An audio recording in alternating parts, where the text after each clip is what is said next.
हम कई बार सुन चुके हैं इस बात को कि आरसीएम में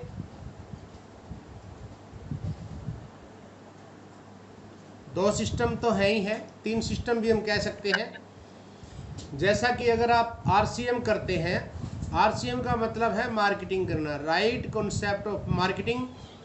मार्केटिंग हम जब से पैदा हुए हैं तब से कर रहे हैं। खरीदारी को बोलते हैं मार्केटिंग करना। हमारे माँ बाप भी खरीदारी करते थे, दादा दादी भी खरीदारी करते थे, लेकिन खरीदारी करने से कोई अमीर नहीं हुआ है। आरसीएम में खरीदारी करने से आपको दो बेनिफिट होंगे।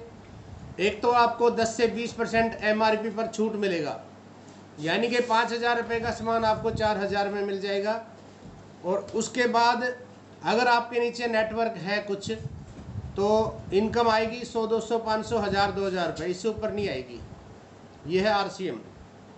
दूसरा होता है आरसीएम लवर, यानी आरसीएम से प्यार करना।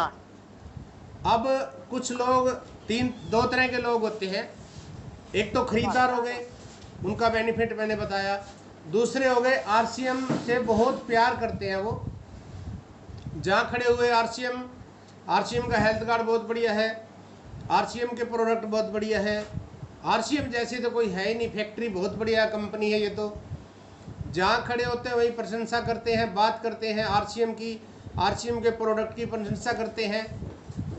लेकिन उसको भी ज़्यादा से बेनिफिट नहीं मिलेगा, बस यही मिलेगा कि 20% तक एमआरपी पे छूट मिल जाएगा, और इसके अलावा उसके घर का पैसा डॉक्टर के पास नहीं जाएगा, बीमारियों से बचाव रहेगा। 2-4 हज़ार रुपये महीने की इनकम उसको आ जाएगी, इससे ऊपर नहीं आएगी। क्योंकि आरसीएम एक सिस्टम है, और इस सिस्टम को बनाया गया है, या तो आप 2-4 हज़ार रुपये महीने की खरीद इनकम ले सकते हो यहाँ से, या फिर 50,000, 1 लाख, 2 लाख, 5 लाख, 10 लाख रुपये, यानी 50,000, 1 लाख से ऊपर की इनकम आप लेंगे तो आपको आ सकती है। बीच में ऐसा कोई प्लेटफॉर्म नहीं है कि आप सोचें कि 15,000 उधर से कमा रहा हूँ, 15-20 हज़ार मेरे इधर से आ जाएं, तो या तो आप ऊपर चले जाएंगे या आप नीचे आ जाएंगे। तो आरसीएम बिजनेस है, आप इसको लेके बिजनेस समझ के आइए। आप सभी को पता है, अभी कल हमने स्वतंत्रता दिवस मनाया है, यानी कि एक ऐसा समय था, हमारा भारत देश गुलाम था। हमारे देश के ऊपर 200 साल तक अंग्रेज़ों ने राज किया। हम अपनी मर्जी से खा नहीं सकते थे, पी नहीं सकते थे, जी नहीं सकते थे, अपना कानून बना के हम रह नहीं सकते थे, यानी हम आज़ाद नहीं थे, हम गुलाम थे। जैसा वो हमें रखना चाहते थे हम ऐसा रह पाते थे। अपनी मर्जी से हम आ नहीं सकते थे, मर्जी से जा नहीं सकते थे। कुछ लोगों ने मिशन लिया कि हम आज़ादी चाहते हैं, हम आज़ाद हो सकें। वहाँ पर बहुत से लोगों ने मना किया, 1-2% लोगों ने निर्णय लिया कि हम आज़ादी चाहते हैं, तो बहुत से लोगों ने मना किया कि भाई साहब रहने दो, खून खराबा होगा, मार दिए जाओगे, जेल में डाल दिए जाओगे, आज़ादी इतनी आसानी से नहीं मिलती है। तो उन लोगों ने निर्णय ले लिया था, मिशन था उनका आज़ादी, और आपने देखा कि बहुत से लोगों ने जान दे दी देश को बचाने के लिए, आज़ादी को प्राप्त करने के लिए, और आज हम आज़ाद हैं। आज हम अपने ढंग से जी सकते हैं, आज हम अपने ढंग से रह सकते हैं, आज हम अपना कानून बना सकते हैं। तो वो थी देश की आज़ादी। आज हमें क्या चाहिए? आज हमें चाहिए आर्थिक आज़ादी, पैसे की आज़ादी। पैसे की तरफ से हमें ये सोचना ना पड़े मैंने क्या लेना है, जिस पे हाथ रखूँ वो अपनी हो जाए। ये है आर्थिक आज़ादी। आरसीएम 2-4 हज़ार रुपये दे सकता है। आरसीएम करेंगे तो, बिजनेस करेंगे तो 1 लाख से ऊपर, 2 लाख, 3 लाख, 5 लाख, यहाँ तक कि 50 लाख रुपए पर मंथ कमाने वाले लोग भी आरसीएम के अंदर हैं। और ये मैं फेंक नहीं रहा हूँ, आप चाहें तो हम प्रूफ दे सकते हैं, इसका दिखा सकते हैं। तो आज आप मन बना लीजिए, आपको 2-4 हज़ार रुपये चाहिए तो आप खाते रहिए, कोई ज़रूरत नहीं किसी को बताने की, कोई ज़रूरत नहीं है नेटवर्क बनाने की। आपकी दाल रोटी चल रही है, चलती रहेगी। मेरी भी दाल रोटी बढ़िया चल रही थी, मैं भूखा नहीं मर रहा था। अगर आरसीएम ना करता तो भूखा नहीं मर रहा था, मैं बढ़िया रोटी चल रही थी। लेकिन स्टेज चेंज नहीं हो सकती थी वो बिजनेस करने से। वो एक्टिव इनकम थी, काम करता था तो पैसा आता था।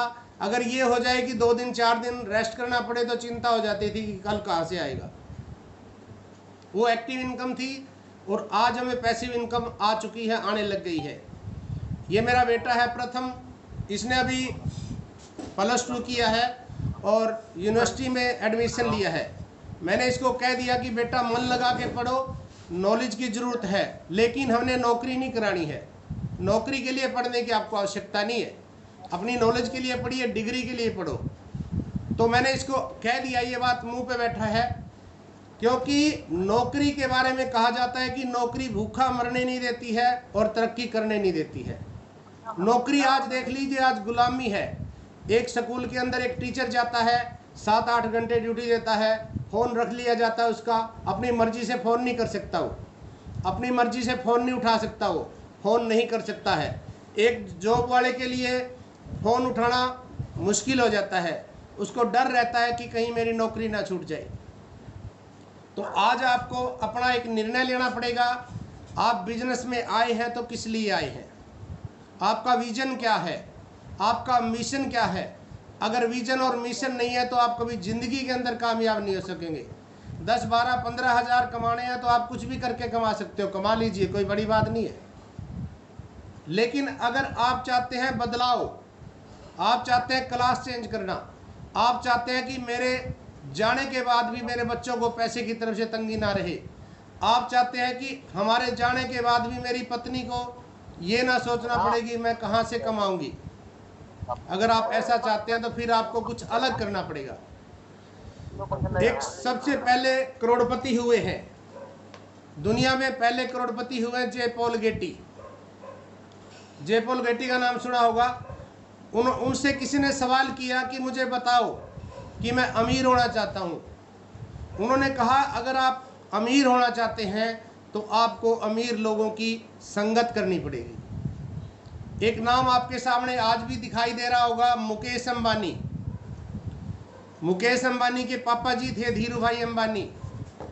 कहते हैं कि एक समय ऐसा था, वो पेट्रोल पंप पे नौकरी किया करते थे। आप उनकी हिस्ट्री निकाल लीजिए, यूट्यूब पे मिलेगी आपको। आप उनकी बायोग्राफी निकालिए, आपको यूट्यूब पे मिलेगी। आपको पता चलेगा वो व्यक्ति जब नौकरी करता था, उसी फैक्ट्री के सामने एक ठेला लगा होता था चाय का, वो 30 पैसे कप देता था चाय, 30 पैसे कप। उसको पता चला कि यहाँ से तेल भरवाते हैं लोग और वहाँ होटल में चले जाते हैं। वहाँ जाके उसने पूछा चौकीदार से कि ये क्या करते हैं यहाँ आके। उन्होंने कहा कि ये अपना टाइम पास करने के लिए आते हैं, 2 घंटे खाना पिया और टाइम पास करके चले जाते हैं। धीरू भाई अंबानी वहाँ जाके चाय पीता था, 30 पैसे का कप छोड़ के 2 रुपए का पीता था। और उसके जो साथ वाले लोग थे, साथी थे, वो मजाक करते थे कि देखो कैसा बेवकूफ़ है, 30 पैसे का कप चाय का मिल रहा है और वहाँ जाके इतना दूर 2 रुपए खर्च करके 100 रुपये तनख्वाह आती है, खर्च कर देता है। लेकिन उसने कहा कि मैं वहाँ चाय पीने नहीं जाता हूँ, चाय के साथ साथ मैं उनके पास बैठता हूँ, मैं देखता हूँ कि उनको वो क्या बात करते हैं। और उस बात के कारण उन्होंने निर्णय लिया कि अमीर बनने का तरीका क्या है, वहाँ से उनको प्राप्त हुआ। और आज आप देख रहे हैं धीरू भाई अंबानी की कितनी फैक्ट्रियाँ हैं, मुकेश जी की, मुकेश अंबानी उनका बेटा है, कितनी फैक्ट्रियाँ हैं, किस प्रकार से आज वो करोड़पति हैं। तो यहाँ पे भी आपको फैक्ट्री तो बना ली गई है। फैक्ट्री है RCM, 15,500 करोड़ रुपए की फैक्ट्री है RCM। जैसे ही आप फार्म भरते हैं तो 45% के इसके पार्टनर बन जाते हैं। जहाँ से आप पहले माल खरीदते थे वहाँ पे आप ग्राहक थे, आज आप इस फैक्ट्री के हिस्सेदार हैं, मालिक हैं, आप खुद मालिक हैं। अब आपकी मर्जी है, 50 रुपये महीना निकालो, 500 रुपये महीना निकालो, 5,000 निकालो, 50,000 निकालो या 5 लाख रुपए निकालो। जितना मेहनत आप करेंगे, RCM क्या कहता है, हम पार्टनर हैं, पैसा मैंने लगा दिया है, मेहनत आपको करनी है। अब यहाँ पे कुछ लोग मेहनत भी नहीं करना चाहते हैं। आपको बहुत से लोग मार्केट के मिलते होंगे, फील्ड में बहुत से लोग मिलते होंगे, एक्स रॉयल्टी अचीवर, आपने सुना ना, x MLA, x royalty achiever. देखो रॉयल्टी तक तो तुक्का मार के जाया जा सकता है, रॉयल्टी टेक्निकल तुक्का मार के कर सकता है कोई भी, लेकिन उससे आगे हमें ट्रेनिंग की आवश्यकता होती है, उससे आगे हमें अलग से सीखना पड़ेगा। अलग से सीखेंगे, अलग से करेंगे। जयपाल गेटी ने यही तो कहा था कि आप वो करिए जो दुनिया नहीं कर रही है। हमने कहा क्या सीखा, हमने किसकी संगत की, उससे सवाल किया कि फिर दुनिया क्यों नहीं कर रही है। उन्होंने कहा कि दुनिया संगत किसकी कर रही है, अपने पड़ोसी की, चाचा की, ताऊ की, चाची की, माँ बाप की, पास वाले डॉक्टर की। उन्होंने देखा कि मैं सपना लिया, डॉक्टर को देखा कि मैं डॉक्टर बन जाऊं, सपना लिया मास्टर को देखा कि मैं मास्टर बन जाऊं। तो आज वही तो हो रहा है। उन्होंने अमीरों की संगत की नहीं है, उन्होंने अलग नहीं किया, उन्होंने वही किया जो देखा। तो अगर आज हम अलग करना चाहते हैं तो हमें कुछ अलग से करना पड़ेगा।